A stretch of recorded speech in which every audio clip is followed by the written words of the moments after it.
Hello everyone, welcome to my channel. ఇదేంటంటే mini vlog అండి, DIML.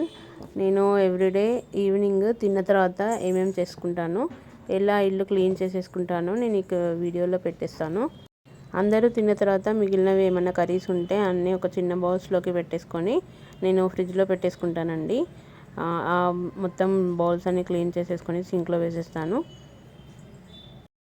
ఇలా చేసుకోవడం వల్ల గిన్నెలన్నీ కూడా క్లీన్ చేసేసుకోవడానికి పాసిబిలిటీ ఉంటుంది. అన్నీ లేకపోతే అక్కడే ఉంటాయి.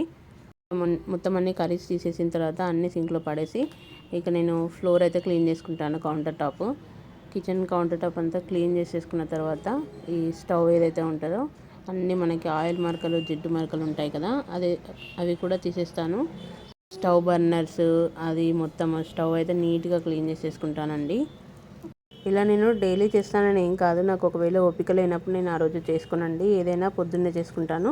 ఓపిక ఉన్నప్పుడు అయితే ఖచ్చితంగా ఇలా మనం రేపు పూజ చేసుకుంటాం అనుకుంటాం కదా, ఆ ముందు రోజే నేను ఇదంతా క్లీన్ చేసి పెట్టుకుంటాను.